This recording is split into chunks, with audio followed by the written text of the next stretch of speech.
David. This is Sapiens Forward. Thank you for joining me. Sapiens Forward is all about providing news and discussion about AI topics that matter to regular people. This is a live stream today. I want to talk about the question, are AI powered scams on the rise in 2025? And yeah, this is a live stream, so it's going to be unedited, unfiltered, just real, the way I think it should be. So yeah, let's dig right into the topic. The question, are AI powered scams on the rise in 2025? I think this is an incredibly important question to be asking. I think it should matter to pretty much everybody out there except people who might be in the most remote areas with no computer or digital access whatsoever. But if you're using a computer, if you're using email, if you're using digital devices, not even necessarily using AI, you could still be and probably will be impacted by AI powered scams of some sort. Now, what exactly is an AI powered scam? Well, we'll dig into this a little bit more in a little bit.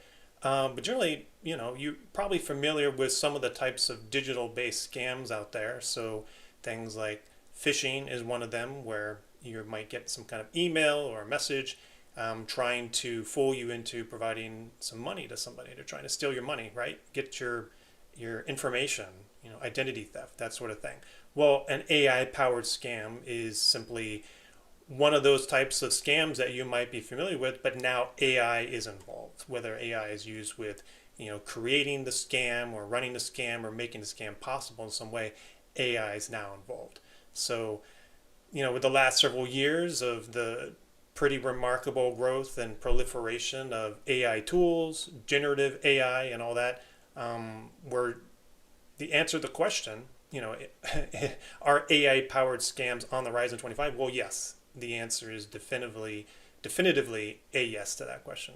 So I think this topic is incredibly important to just about everybody out there. So I want to dig into it more. Done some research on this, for the last few weeks and been thinking about it quite a bit. So I want to look at some of the figures and information that I found and see in what types of areas and what types of AI scans and AI tools that are really impacting people the most. So let's look a bit closer. So some of the most interesting figures that I've seen. So more than 50% of the fraud and scams that are happening in the last couple of years now essentially involves AI in one way, shape, or form. And the growth of the amount of attacks that are occurring, the type of scams that are being conducted on people, has grown tremendously. So something over 4,000% in the last couple years. So, what this is really saying is not only are more types of scams and fraud being perpetuated, but the pace and amount of them occurring is also growing at a pretty remarkable rate. And we'll see here as we talk about this a little bit further, the reason for that is intrinsically connected to the fact that AI is a part of this. We look at who is being impacted. This is not just people, but also companies, right? So companies are being impacted. Regular folks like you and me are being impacted. For organizations in the U.S. specifically, over the last couple years, there's estimates of over $12 billion of financial loss or impact due to generative AI fraud. So generative AI are types of AI tools or systems that create new content or information based on prompts or input that are provided. So that might be to create an email or something like that. In this particular case, that's highly relevant. But it could also be generating video or generating audio.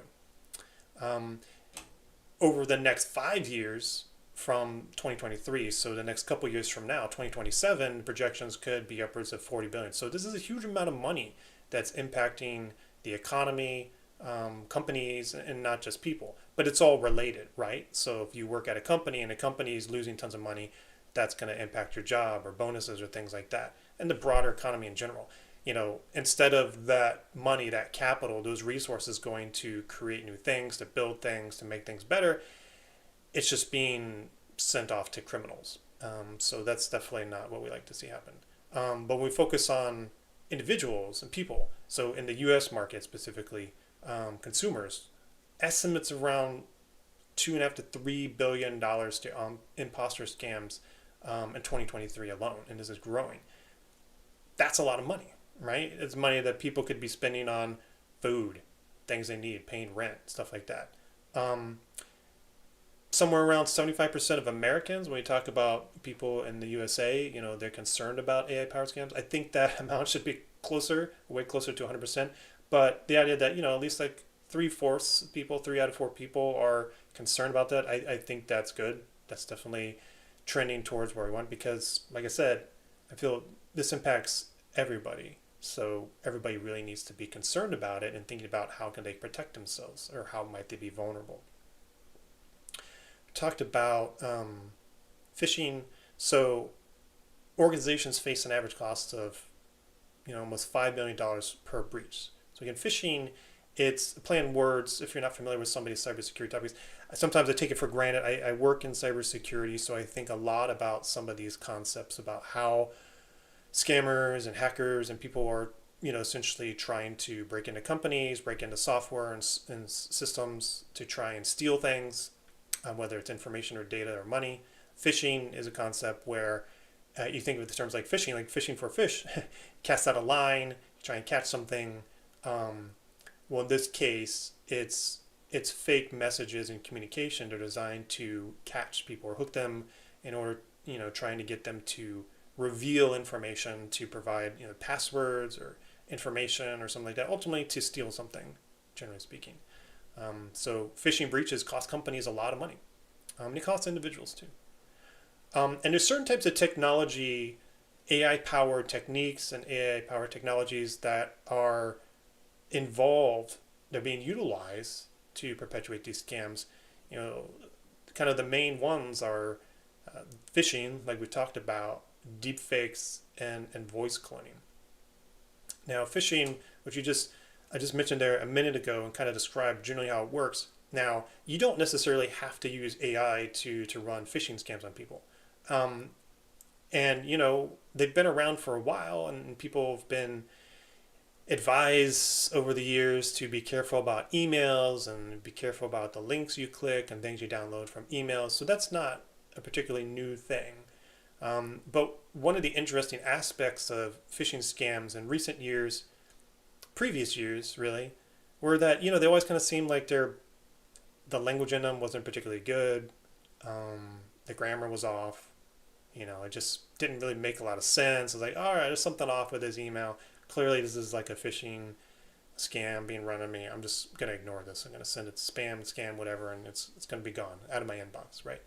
And why was that? Well, for people who live in the U.S. or in Europe or UK or, any of those places, maybe where those scams are originating from, they might be places in other countries where perhaps your normal language is not the de jure language of that area. And so you have these scammers that are putting this stuff together, they're doing it in language that they don't normally speak. And so they may have trouble, they don't come up with the best results. There you go. That's how we could kind of detect that in the past, just because it didn't sound very good. And there's limitations to how much they could put together. I mean, these scammers were doing their best, right? They were trying really hard. And some people still fell for it, unfortunately. Well, now with AI, we're talking about AI-enhanced phishing. What does this mean? Well, now they're using large language models, AI tools. They can put together the idea of what they want the scam to be about or point to it, and the AI tool will put it together for them. It'll create the message, it'll create the email, and it's going to be much more believable because it's going to use proper language rules and grammar and stuff like that, and it won't be just random spelling mistakes unless you want there to be. And so now these people who could be running these scams, they might not even speak English or French or German or any of the language you might think about where it's going to be sent to, and yet they can put together these messages perfectly and put together many different versions of the same scam for any number of languages within seconds, minutes, right? Like it's so quick and easy. That's what I really mean by AI enhanced phishing. It enhances their ability to run these phishing scams tremendously, increasing the number of people going to be impacted, the rate they're impacted, and just the sheer volume of this stuff going out there. Then there's deepfakes and voice cloning. So, you go to sapiensforward.com, have some articles and talk about this a little bit. Deepfakes are pretty compelling. You see some of the AI tools that are out there that can, create video from nothing, just from some prompts describing what you want it to be. Certainly the technology for some of the video generation tools has grown pretty remarkably over the last couple years. Even in just the last couple weeks, we've seen some of the newest versions of some of the tools by the major AI providers. Pretty remarkable stuff they can put together. And, I suppose, that can be celebrated to some extent that, hey, that's pretty interesting technology to put together. However, these tools, these systems, these models can be used to create really believable and just incredibly remarkable in the sense of how they copy and mimic other, real people, public figures, things like that, maybe even coworkers or leadership at your company, in such a lifelike and believable way, getting better and better all the time, that they can create videos that fool people into thinking that they're in a meeting with, maybe the actual CEO of their company, something like that. And, putting them into video calls and tricking people, setting up a meeting with somebody from, procurement at the company to try and say, hey, we need to wire some money to this company, right? Hopefully it's not going to go to where they thought. It's a scam. So that sort of thing can happen and is happening.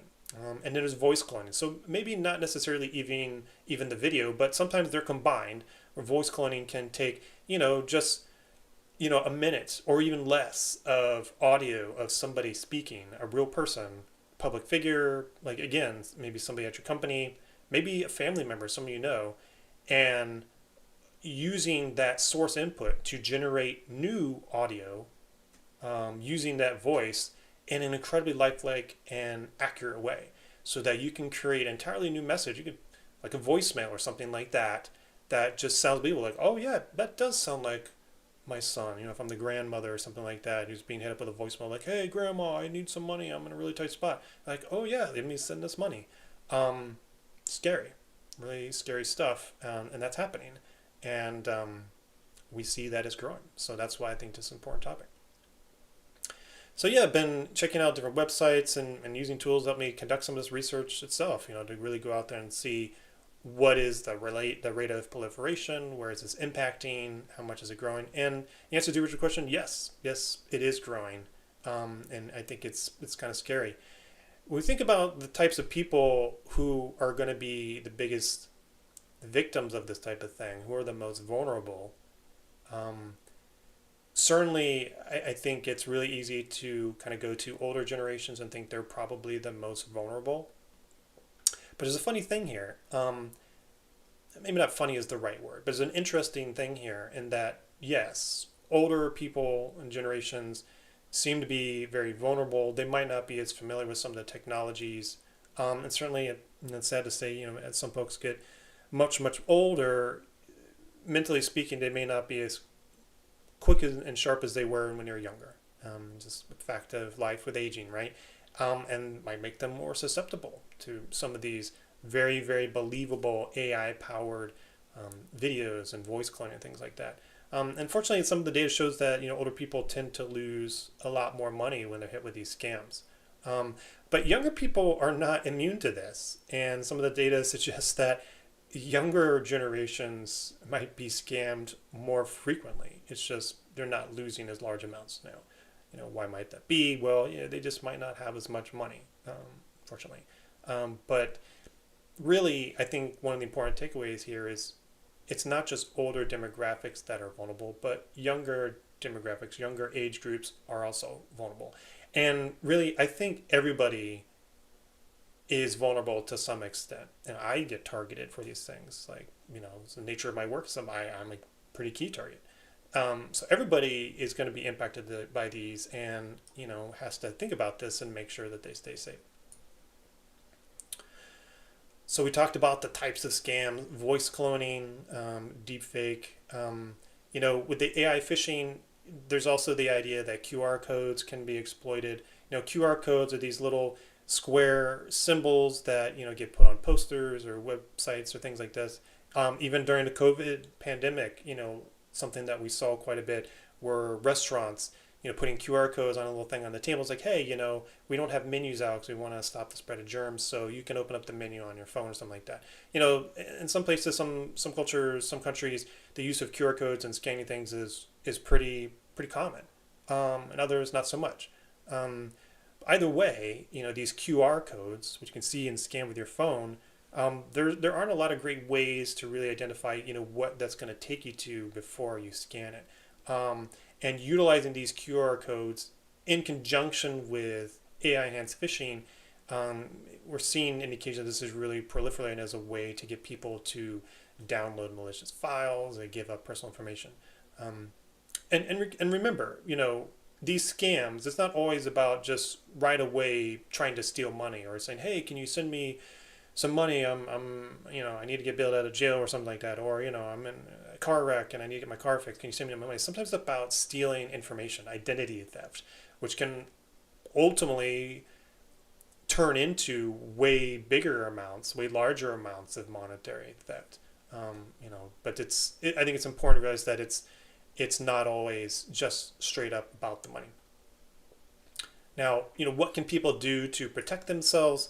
There's a lot of great ideas. We talk about some of these ideas on the website at sapiensforward.com. Individuals, people, there are software tools being developed and there's AI tools being developed to combat the AI scams. So I think to some degree over the coming months and years in the near future, we're going to see that to continue to grow. AI is going to be used to combat problematic AI. Kind of a fascinating thing if you look at it purely from an academic standpoint. But that's going to be tricky because the best tools are going to be available to people with more money. Unfortunately, we're already seeing that play out. Some of these tools like ChatGPT, Claude by Anthropic, Gemini, Google. There's a lot of interesting tools being developed, and they develop newer and better versions. It seems like every few months lately, and they have these really expensive versions that you can sign up for, upwards of $250, $500, something like that. It's a lot, right? Well, most people can't afford that, to spend that much money per month on these things. We may see a point where the AI tools, there's an arms race trying to keep up with the more sophisticated malicious AI tools. And the more sophisticated newer models will do a better job of combating them, whereas older ones might not be able to compete as well. And I think that could be a sad reality that we run into.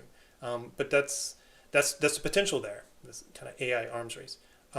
We don't necessarily have to have, I think, just pure AI tools in a constant struggle. There are other companies and cybersecurity companies are creating products, and we're seeing these start to come out, creating deepfake detection tools that you can download. And so put a list of those on the website at sapiensforward.com and really keep track of those because I think those are going to be really important. Sometimes they won't be able to be used live, and that's where some of this may be really important. If you're watching a video online or something like that, a live stream somewhere, can you detect in the moment, is this real or not? That's going to be tricky, but a lot of companies are working on that problem and trying to tackle that problem with products. And so that's an area that we're going to keep a close eye on. And then ultimately what it comes down to is, the last resort, but probably one of the most important areas for people to really think about and how they can protect themselves against these sorts of issues, these AI-powered scams, are really just a mindset. My years in cybersecurity and training I do on a regular basis, it's funny to me to think that some of the best protections you can employ for phishing scams and things like this is just how you think about it. You're training your mind, right? So if you're going to source a lot of information from the internet and from AI, think about where you're getting it from. Don't necessarily believe everything you see out there. People have been saying that for years with the dawn of the internet. Well, it's still a thing. Don't necessarily believe everything you read. Kind of do your own research. Only get information from reputable and validated sources. And to some extent, we look at it from the corporate level and the media level. those organizations need to do vetting of their own, and we're going to see that's going to have to be in a way that the media and the journalistic process evolves, is using tools and layered approaches to verify, like, hey, here's this video we see out there. What's happening here? Is this legitimate? Rather than just going straight to try and break the, put out that breaking news and be the first to publish it, and just to publish it and ultimately putting out there something that's fake. But that's going to be where the media and journalism is going to have to evolve. But be suspicious of urgency. If somebody's coming at you asking for money and they say they need it like really quickly right away, they're in a lot of trouble, they need help. Be careful about that. And really like take a pause and think like, does this make sense? Is this something I would expect from so-and-so, from a family member or a friend? Is something out of the ordinary? And, don't necessarily reply in the same kind of channel. Like, does this come from a different phone that I was expecting? Like, call back on a regular phone, the normal phone number that you're used to. Start a new thread, a new chat, something like that, to break out of that context and see if you're talking to the real person. I've been in that exact kind of scenario myself. Reached out by a senior leadership person at the company I was at, and they messaged me like, hey, I'm in the middle of a meeting here. I need help. Can you help me with this? So I was like, well, me wanting to be a dutiful employee and be helpful. I'm like, yeah. What do you need? Anything you need? I was kind of surprised that they were sending me a text on a phone, but, even though I've been trained on those things, like my immediate response is to be helpful and to be friendly and, so I wasn't immediately just shutting it down. It's like, I'm doing a presentation for some financial software that we're presenting. I'm trying to do a test with this, so I need some like gift cards. I know. So that I can go ahead and do the test properly for this presentation. I was like, okay, wow, in my mind, it's like, that's kind of crazy, but yeah, I just want to be helpful. So, I'm like, I'll be right back. I'll go get them. I'm like heading out of my office, getting my keys, gonna go jump in my car. And I'm like, before I, got through the door to get outside, I stopped and like, what? Why is this director asking me to go buy some gift cards? This sounds crazy. Let me just take a second. And I go back to my computer and I stop replying to the text message and I open up like the company chat. And like, hey, so-and-so, were you just reaching out to me because you need some stuff? I'm like, hey, no, what's up? I wasn't doing that at all. I'm like, oh, can you tell me what your real cell phone number is? I was like, oh. And very quickly, just by taking a minute, thinking it through, realized like, yeah, this was a live phishing scam attempt. And it was that close. I didn't make it to the store, but I was looped in. That's how this can unfold. And that was just one. And that was a while ago. I'm sure at that stage it wasn't using AI. Maybe it was, but nothing particularly robust yet. This was a couple years ago. Well, now, so many more people are going to be getting those types of phishing scams. They're going to come to your phone. They're going to be very believable. They're going to use people's names and contact information that's so easy to collect and to validate. This is a big deal. And that's why I really wanted to hone in on this topic today, because it's going to be impacting all of us at one point or another. It's going to be believable, and it's going to be more frequent. And I think that's probably one of the most sobering aspects of this whole thing, is the fact that it's just going to be increasing at a rate that it could be overwhelming. And that's the most disappointing part, that, we'd like it if some of these tools, these AI tools, there's going to be disruption. We know that. And I talk about that at Sapiens Forward and my AI principles. AI is here. And for regular people like you and me, there's not much that we can do about it to make it not come about. That's just kind of an acceptance of a reality. And one of the other recognitions of that is understanding that since AI is here, there's going to be disruption. Some of the areas that's going to disrupt life for us is employment and jobs. It's going to disrupt the markets and companies and the type of work that people are doing. And we need to find a way to move forward and how we overcome that, whether that means, recognizing if we may have to shift our career tracks. Hopefully not tremendously, but, it's hard to say, where that could go. And these other ways it's going to disrupt our lives is with these examples like we're talking about with AI powered scams. We'd like to think that, hey, we can just live our lives and not be bothered by all this stuff, but it is going to hit us, and it's coming. So check out the website, sapiensforward.com. You can read up more about some of these figures and facts that we put together on AI-powered scams, and learn how to protect yourself so that you aren't going to be one of these victims. Well, that's what I have for you today, what I want to cover on this live stream. Thanks for checking it out. If you found this type of content useful or valuable, please take the time to follow the channel. You can also check out Sapiens Forward again at sapiensforward.com, the website, posting articles there regularly. You can also follow on x.com and Blue Sky, Facebook, and YouTube. Well, that's what I got for you today. Thanks so much again. Take care. See you next time.